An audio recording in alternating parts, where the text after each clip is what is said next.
anthropos. Zinj mean black, anthropos mean man. He was 750,000 years old, and he had a daddy, and they went back and they dug and they found some more skulls and some more skulls, and they're still unearthing skulls that never show the origin. But as far back as you go, they find you. Wait now. We have Caucasians in this audience. We have Hispanic brothers, sisters, brothers in the audience. We have men of many different hues and colors. The Bible says, from one blood, God created all men from one blood.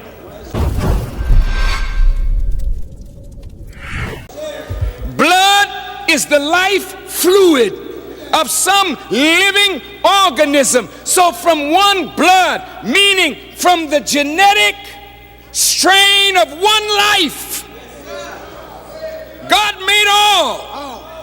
Look at what the Quran says. He created you from a single being and created your essence from the your mate from the same essence, and from these two he spread many men and women. It started from one, now it's many. And how did you start? You started from sperm mixed with ovum, and when the sperm connected with the ovum, it produced the first cell of life. And from that one cell, now you are billions and billions and billions of cells in this one body. But you started from one. Can you dig it? Yes, sir. Excuse my slang. Now, the Quran tells us the color of the first man. First man is called Adam. In the Quran it says Allah created him from black mud and fashioned him into shape. Stop. Since my body is from the earth, if he created the first man from black mud, step up, anthropologist, step up, historian, step up, biologist, step up, geneticist, talk to me. If the first man were white, the yellow man couldn't even get here. Because two white people cannot produce anything other than what they are. Talk to me. So, I'm not teaching black supremacy. I'm just teaching actual facts.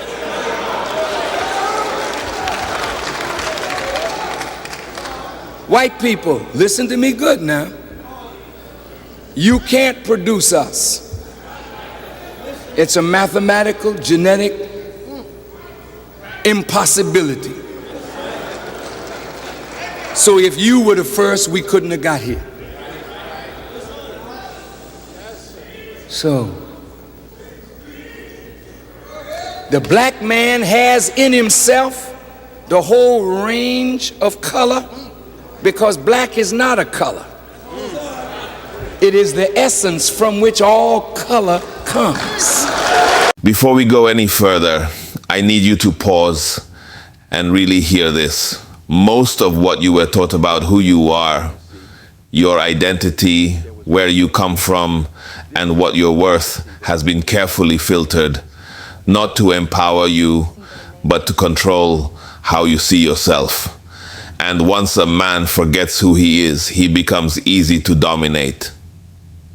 We were told our history started in chains, our image is cursed, and God looks nothing like us. But what if that story is incomplete? What if the truth about the origin of man, your origin, was never meant to sit comfortably in white classrooms, history books, or pulpits that refuse to tell the whole story? In this video, you're going to hear words that shake foundations, not because they are hateful, but because they are unapologetically honest. Words that challenge biology, history, religion, and the lie of inferiority that's been placed on the black man for generations. This is not about supremacy.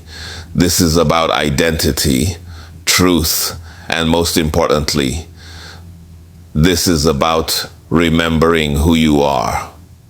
Listen closely, because once you see it, you can never unseen it. And has God's divine nature in you. As David the psalmist says, ye are all God's children of the Most High God. Now let's get the Bible and Quran to back this up. In the Bible, the apostle says, how can you love God whom you have never seen and hate your brother whom you see every day? Let's stop a minute. Let's look deeper. What do you mean? How can you love God whom you've never seen and then hate your brother? Wait. Then there's something in your brother that is of God. So when you hurt your brother, you're hurting your father. I'm a father, brothers. I got 9 children, 23 grandchildren, 1 great-grandchild. And if I ever see my children fighting, it gives me such pain. If you are God, not big God, but a little God, made, as the Bible says, in the image and the likeness of God, then Elijah Muhammad said, every time I see a black man, I'm looking at God. So when I look at you, I don't have to wait to see the Father. I see the Father in you. So when I see you, I got a duty by you, brother. When I meet you, you say, oh, Farrakhan, I'm real happy to meet you, man. And I always say, it's my honor, brother, to meet you. And you look at me and say, what is it? How he honored to meet me? Because when I meet you, I'm meeting a person that has never been on the earth before, and there will never be one quite like you ever again. So when I see you, I have to treat you like I would honor God. I have to respect each human being. I have to respect you, brother. Even though you don't know who you are, I know. And because I know, my duty is to honor and respect you. Even these little children, they are little babies. But the power of God is in them, and they're going to grow up one day, hopefully, to be mighty men. So you start respecting them when they're in the cradle. You start respecting them when you see the woman forming that child in the womb. You don't wait till it gets here. And that's why no man who's a real man will beat a woman. No man who is a real man will beat a woman. No man who's a real man will disrespect a woman, because it's through woman that we live. Go ahead. If you live to be the age of Methuselah, which is 969 years, you're still gonna die. So how do you continue? You continue through a woman. So when she tells you, I love you, when she says, I love you, if she means it from the depth of her heart, she's saying, I want to give life to you. I want to extend your life by my love. So you and she enter into a contractual arrangement that is from divine. And after 9 months, she suffers the pain of death to give birth to you all over again. And so as a man who has a child, if you love God and love yourself, when you see yourself growing again, you got a chance to make that life better than you were made. So when that life comes, it's like a potter's clay. You can shape it, you can mold it, you can make it something. So Jesus said, Reverend Jackson, when the disciples said, Master, when were you hungry and we fed you not? When were you naked and we clothed you not? When were you out of doors and we gave you not shelter? When were you sick and imprisoned and we ministered not unto you? He said, inasmuch as you have not done this unto the least of these my brethren, go ahead, you have not done it also unto me. So the least little brother in here is the brother of Christ. Stop right there.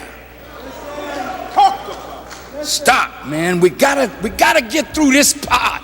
Don't leave me. Who is Christ?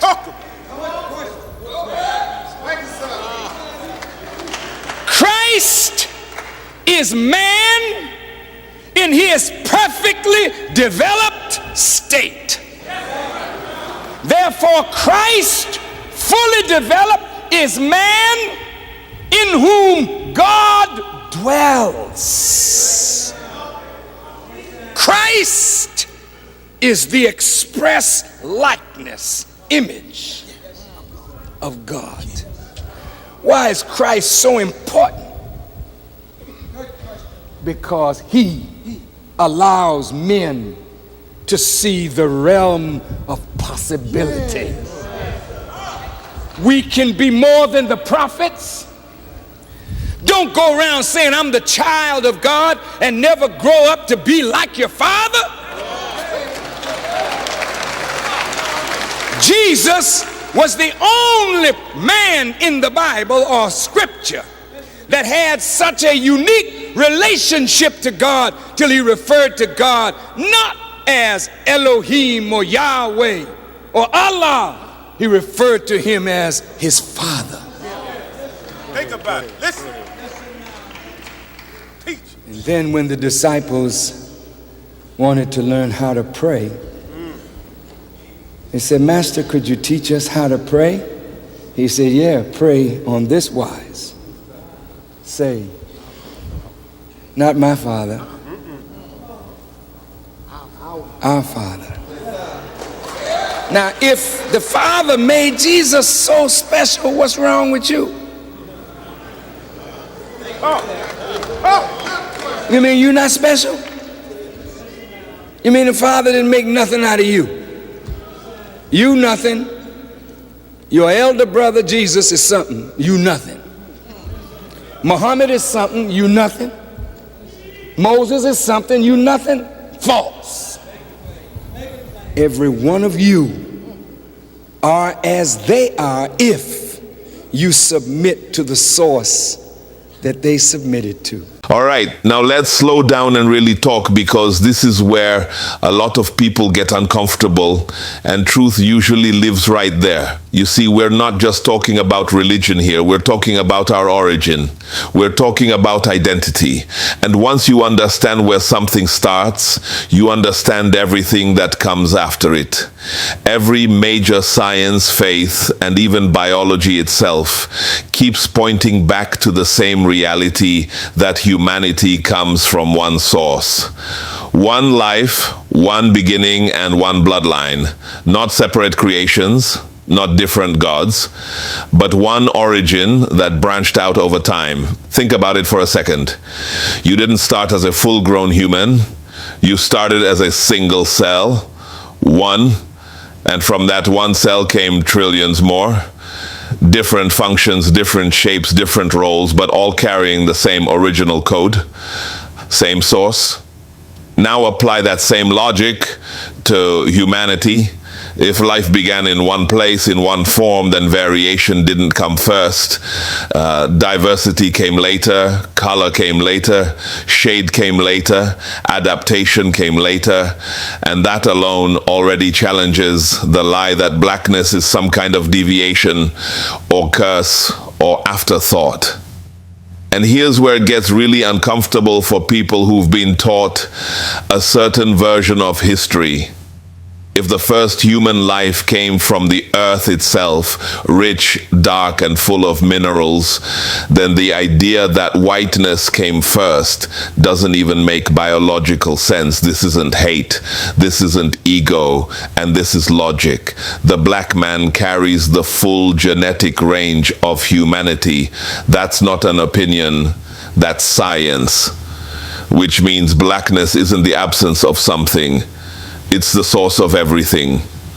And once you understand that, the next question becomes dangerous to the system. If we didn't come from nothing, if we didn't come from inferiority, then why were we taught to see ourselves that way? That's what we're yet to unpack. Jesus said, I and my Father are one. See, when you submit to God, brother, He actually comes into you. He travels into you through the Word.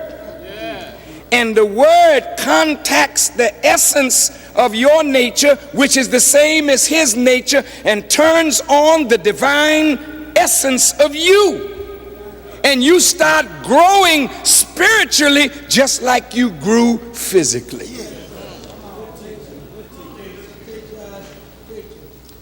And therefore, brothers, when you got a gun in your pocket and you go on and shoot a black man, that's like shooting a bit of God. When you watch the life ooze out of your brother, every time you squeeze the trigger, life is oozing out of you, because love can't find a place in you for your brother if you're constantly raping, robbing, destroying your brother. This is your family. We are not just family from the same mother, but we are family from the same God. So you are truly my brother, and I am truly yours. So I make a pact. I will give my life for you, because my life is not more important than yours. You are greater, I am lesser. So I must become your servant. And you must see your people like that. When your brother is down, that's you. Help pick him up. Don't let different colors make you different people. Don't say, well, he got on red, man. He ain't one of the Bloods. He got on blue, man. Yeah. He ain't one of the brothers. He didn't get a right sign. He ain't one of the brothers.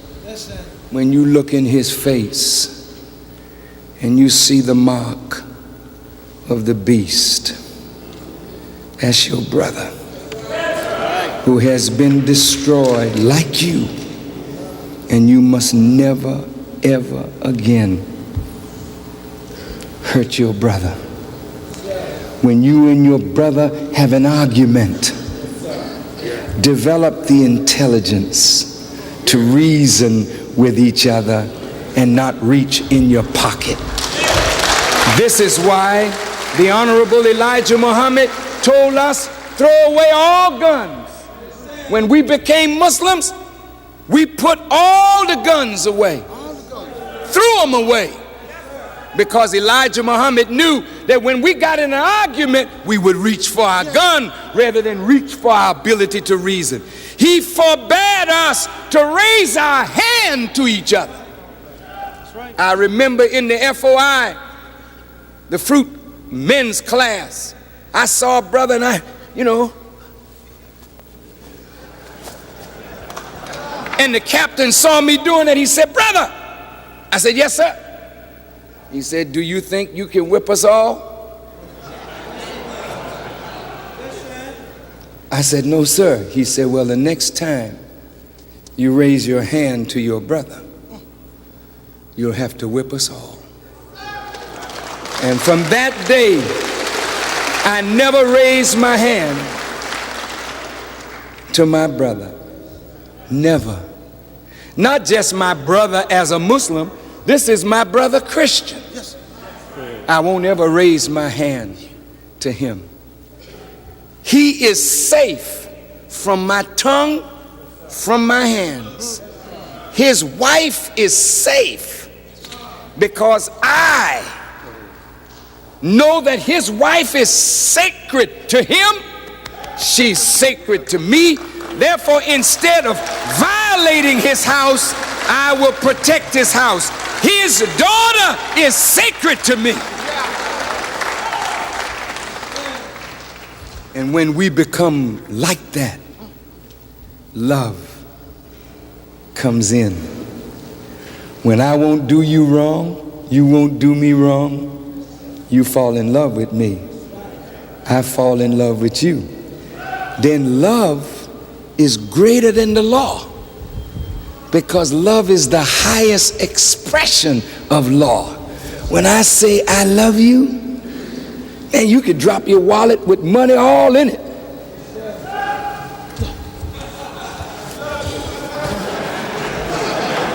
That's not a brother. I say, hey, brother. You dropped your wallet here.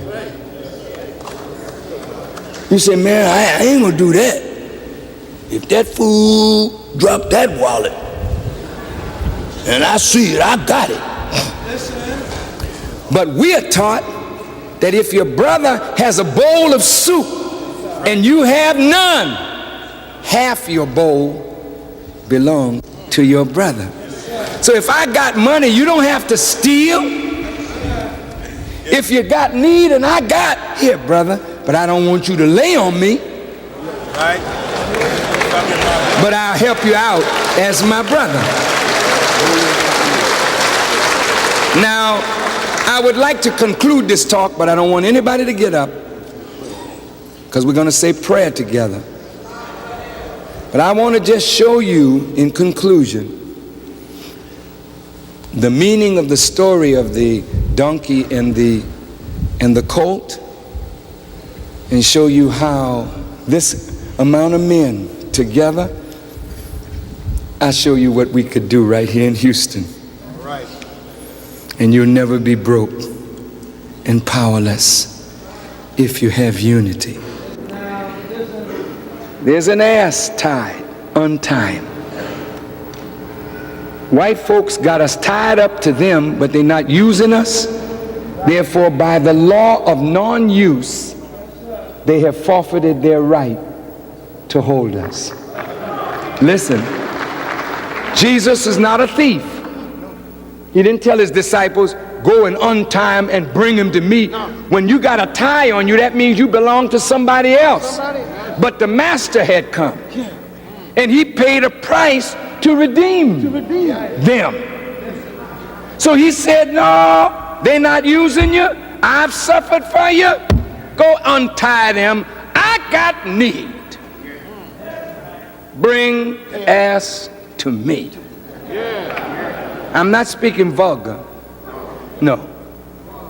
Then Jesus rides into Jerusalem on the ass or the donkey. People saying Hosanna. Do you know in the history there has never been, to my knowledge, a leader who calls black men out to a special meeting to talk to black men? Go check the history. Brothers, if this happens in 15 or 20 cities across the country, what do you think they're thinking? See, you are the unlearned, the donkey. Farrakhan is who you came to hear. That means you are the wave or the wind beneath his wings. So when they record this meeting, they're going to say, that Farrakhan, he's getting them black men stirred up. The moment Jesus got on the donkey and rode into Jerusalem, his time was numbered, because they in secret council said he got to die. I'm telling you tonight, they have already decided Farrakhan got to go. Wait. They made their plans. But God made his.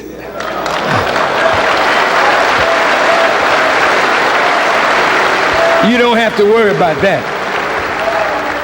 Now here's where this stops being theoretical and starts hitting home, because if we all come from one source, one life, and one origin, then the way we treat each other isn't just a social issue, it's a spiritual one. And this is where a lot of us get it wrong. Think about it. How can you say you love God, honor God, worship God, but hate your own reflection walking down the street? How do you pray with one breath, then turn around and destroy your brother with the next?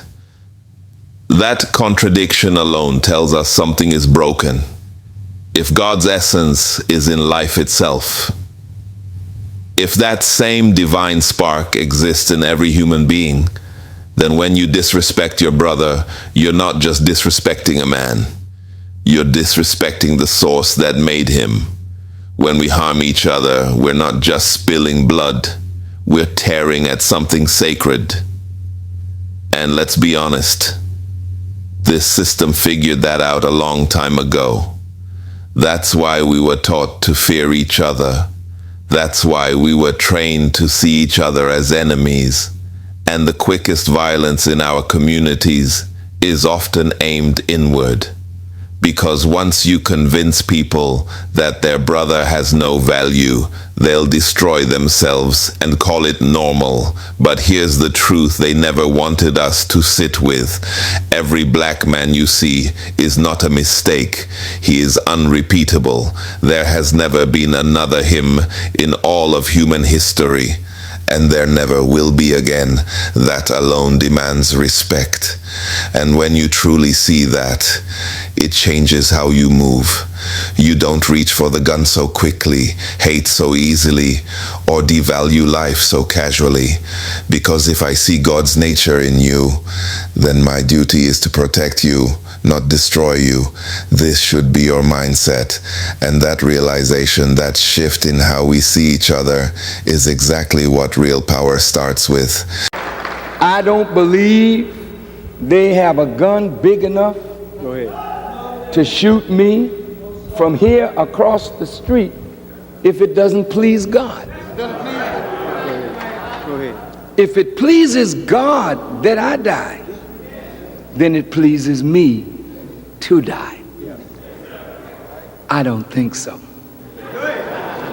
We got work to do. So here you are, all tied up. I'm one of the master's disciples. I saw you tied. I'm here tonight to loose you. All right.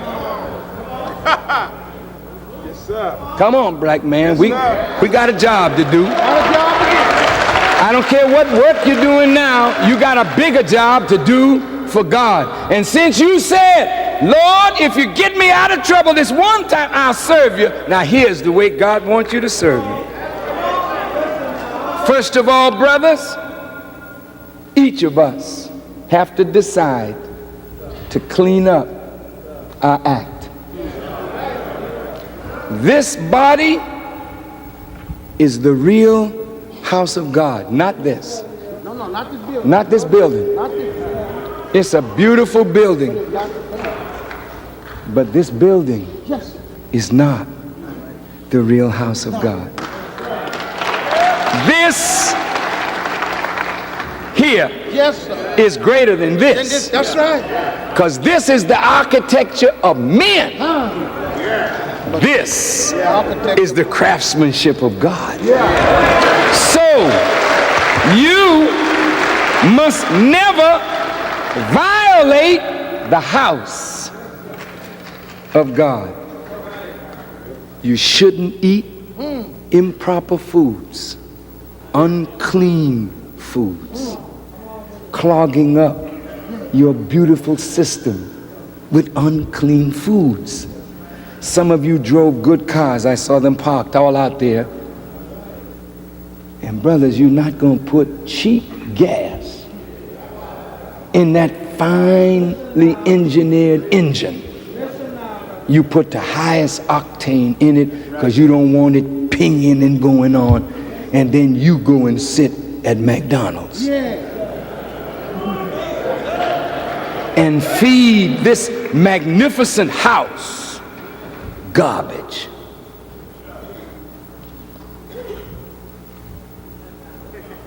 It's a great house, brother, but you got to take care of it. Houses need maintenance. You're not maintaining that body. I'm 60. I'll be 61 next month. But brothers,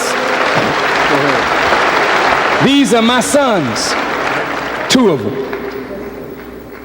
This son can tell you his father at 60, bench press 370 pounds and still don't know the limit of my strength.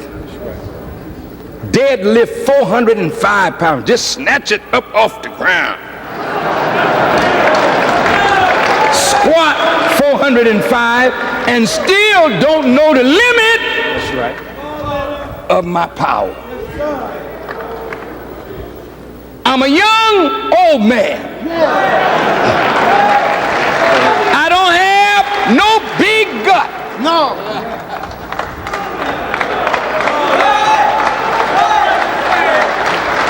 What do you look like? Some of you have not seen yourself.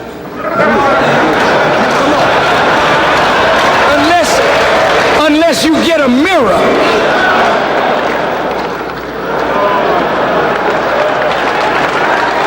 Your gut hanging all down over your knees. This is your lifeline. Ask the champ. Look how magnificent he looks when he takes off his clothes. You don't have to age because you've been here long. Go ahead. Ain't none of you in here really old. 70's not old, 80's not old, 90's not old. You just got here, man. What you getting out of here for? Hang in there, brother. But you gotta stay here long enough to learn how to live so you can pass on valuable lessons to your children and your grandchildren. You out of here. Improper foods. I have fasted from 3 days to 40 days. You got to learn how to cleanse your bodies and your minds. I mean, I'm just quick, brother. I can wake up in the middle of the night and teach for hours, never repeating myself. You are greater than I am. You just need to get yourself in order with God. Now, I'm one man, and they find it difficult to handle me. The whole world together finds it difficult to crush one man. You know why? Greater is he that is in me than he that is in the world. Suppose we let him get into us and we become a united power in God. You don't need a gun anymore. You can do it with this. Come on. When they told me 30,000 people were standing on the outside and they were trying to get screens, I went in my room and I said, "Oh Allah, hold back the rain. Don't rain on the people." And he held it up. You got juice, man. You're God's people.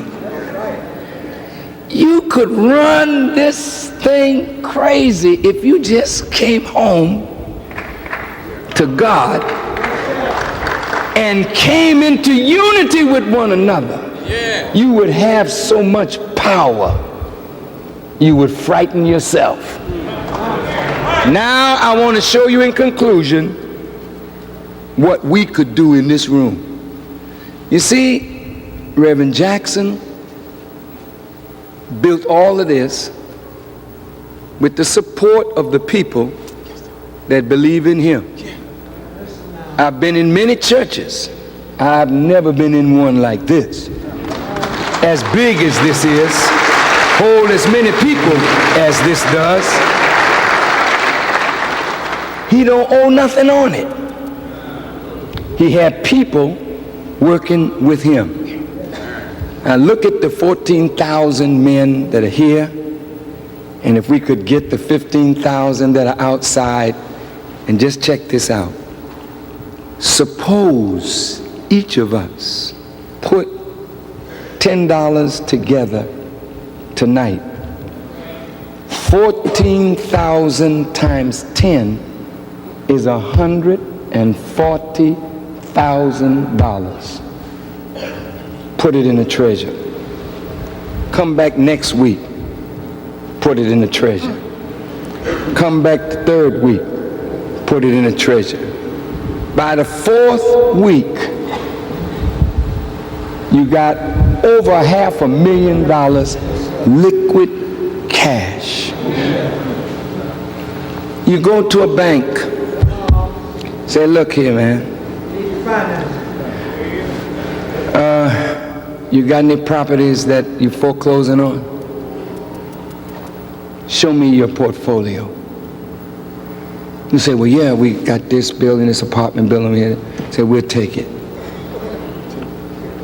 In this room tonight, there are carpenters, brick masons, plumbers, electricians, roofers, everything imaginable right in this room.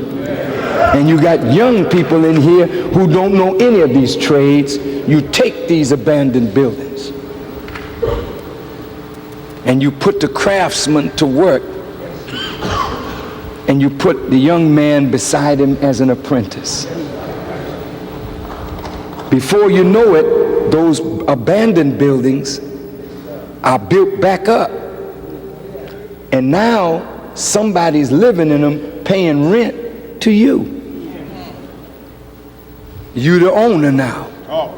Then you say, okay, let's keep this up, $10. Now we got 30,000 people. That's 300,000 in 1 week. You notice how white folk giving up their farms? What you do, you go and buy you 1,000 acres. And what I need a farm for, that's the engine of life. That's where everything we got on comes from. The farm, brother. Our problem is we're allowing everybody else to feed us. We're not feeding ourselves and our children. Now, with 1,000 acres, I mean, you can't even see what 1,000 acres look like. You got to get up in a helicopter to fly over what you own. We own it collectively. Now we start farming. Everybody can't farm, but there's some good farmers in here. But we ain't gonna farm with a mule anymore. No, sir. We get a tractor. Need a tractor. Then you set up a canning factory. Then you buy you some land and build you, instead of a beautiful church like this, you build up a supermarket. Now you got your canning factory and you got First Baptist peas. Second Baptist corn. Methodist asparagus. Yes, sir, Brother Farrakhan. Muslim carrots. Yes, sir. On your supermarket shelf. Then you tell all our wives, don't shop nowhere else. Shop in your own supermarket. Before you know it, the money we spend on food is right back in our circle growing. You got it? Our fathers picked cotton. Now we grow it. Turn the cotton into lint and the lint into cloth. All of us got on underwear. Right. And we ain't made one pair. You set up a factory, put your woman in it. Come on, baby. We're gonna make underwear. Yes, sir. Now you got, instead of designer underwear from Calvin Klein, put your name on it. Right. Then everybody in Houston is wearing our own underwear. All right. The underwear market is yours. The shirt market is yours. The suit market is yours. The same way white folk can get alligator. I got on gators. But the gator don't belong to them. It was created by God. We can get them too. Now let's take this a step further, because respect alone isn't the finish line. Responsibility is. Once you truly understand your value, the next question becomes, what are you doing with it? Because knowing who you are, but living like you don't, that's a quiet kind of destruction. See, power isn't just shouting truth in a room. Power is discipline. power is self-control and knowing you're capable of more and refusing to live beneath it.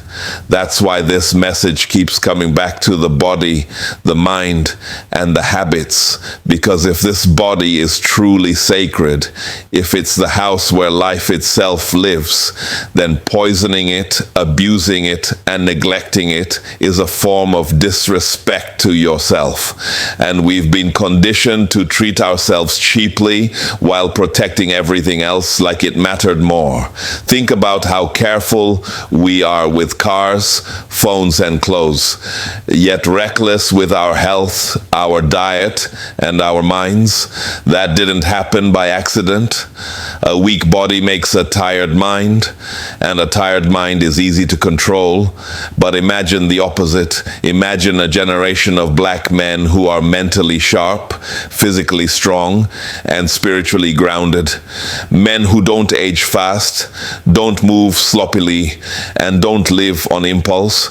Men who can think clearly, build patiently, and lead confidently. That kind of man doesn't need a gun to feel powerful. He doesn't need chaos to feel important. His presence alone shakes the room. And once that type of discipline becomes common, something else starts to happen. Unity stops being a slogan and starts becoming a strategy. Because now you're not just surviving, you're building. Cow gave his hide to white folk, it'll give it to you. Tan that hide and make you some shoes. It's a shame we're paying $140, $150 for Nike leap-arounds, and all we got to do is learn how to do it for yourself, and before you know it, you got a whole economic revolution started in the black community. And as men, we're doing this. Then your wife is looking at you saying, look at my husband, what he doing? She starts smiling at you. Then you say, well, baby, I don't like the way the schools are miseducating our children. Well, let's set up our own school. You set it up. And everybody in here that's a teacher, come on out of a plantation system and begin giving your children real education. And before you know it, white folk looking at you saying, is these them same Negroes that used to hang out in the second ward, in the third ward, in the fifth ward, drunk and disorderly? Now they own the fifth ward.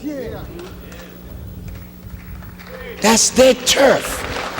Then when you own it, you become interested in the politics that governs it. Then you run for office who you want to run that will look out for your interests, and after a while, you become a power in Texas. And then before you know it, from the Lone Star State, you get many other states wanting to put a star up like Texas did. And before you know it, you're working hard, and therefore you deserve pleasure.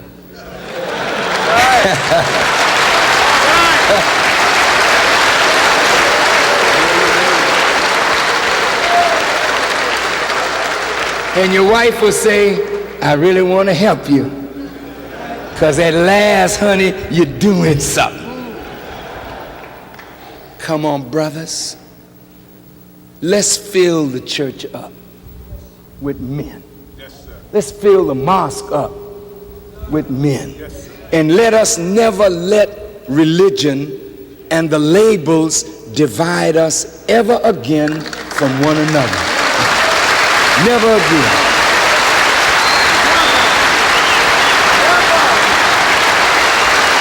Will you do it? Are you with us, brothers? Then may Allah bless you as I greet you in peace. Assalamu alaikum. Now, brothers, while you're standing, oh, I love you too. Before we have prayer, brother, I'm coming back, God willing, but I'd like to have a black woman's meeting when I come back.